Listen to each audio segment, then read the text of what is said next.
সামনেই জন্মাষ্টমীর দিন আমরা গোপালের পছন্দসই অনেক কিছুই ভোগ নিবেদন করে থাকি, কিন্তু মোহন ভোগটাও আমরা নিবেদন করি। আমি একটু অন্যরকমভাবে এইখানটায় মোহন ভোগটা রেসিপি বানিয়ে দেখাবো। এই মোহন ভোগটা বানানো খুবই সহজ, যেমনই কিন্তু একটু অন্য ধরনের পদ্ধতিতে বানানো। তার জন্য প্রথমে আমি নিয়েছি দুধ আর সুজিটাকে দুধের সঙ্গে ভালো করে মিশিয়ে নিয়ে কিছুক্ষণ ভিজিয়ে একটা সাইডে রেখে দিব।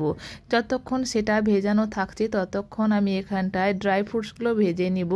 একটা প্যানে দিয়ে দিচ্ছি ঘিতে আমি প্রথমে কাজুটাকে একটু নাড়াচাড়া করে ভেজে নেব।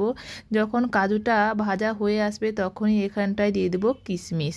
আপনারা এখানে পছন্দের মতন যে কোনো ড্রাই ফ্রুটস ব্যবহার করতে পারেন। আমি এখানটায় কাজু আর কিশমিশটা ব্যবহার করেছি। এগুলোকে ভালো করে ভেজে নেওয়ার পর একটা পাত্রে এটাকে তুলে নিব। ঘির সঙ্গে কাজু ড্রাই ফ্রুটসগুলো ভাজলে তার একটা আলাদাই গন্ধ আসে। এগুলোকে ভেজে নেওয়ার পর তুলে নিয়েছি। এরপর সেই ঘির মধ্যে দিয়ে দিচ্ছি চিনিটা দিয়ে ঘি আর চিনিটাকে ভালো করে নেড়ে চেড়ে একটা ক্যারামেল তৈরি করে নেব।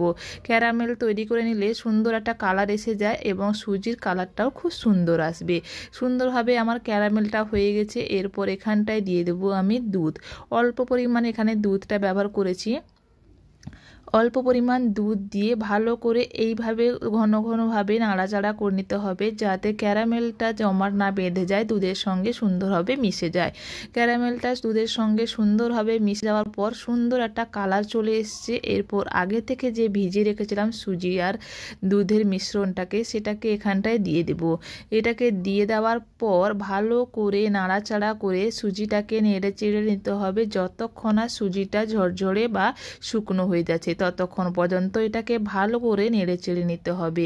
এই সুজির এই হালুয়া বা মোহনভোগ যে রেসিপিটা খুবই চটজলদি যেমনই তৈরি হয়ে যায়, আর আমরা এটাকে জন্মাষ্টমীর দিন সুন্দরভাবে এটাকে পরিবেশন করতে পারি। এই মোহনভোগটা সুন্দর লাগে যেমনই, তেমনই এর একটা সুন্দর ফ্লেভারও আসে এবং গন্ধটা খুবই সুন্দর আসে। ঘির যে একটা গন্ধ সুন্দরভাবে আমাদের নাকের মধ্যে ঢোকে এবং উপর থেকে আমি ভেজে রাখা ড্রাই ফ্রুটস ছড়িয়ে দিয়ে শ্রীকৃষ্ণের জন্য এটাকে রেডি করে নিয়েছি। এই মোহনভোগটা অবশ্যই আপনারা জন্মাষ্টমীর দিন বানিয়ে দেখুন, খুবই সুন্দর লাগবে আর সবার পছন্দ হবে এই মোহনভোগের রেসিপিটা।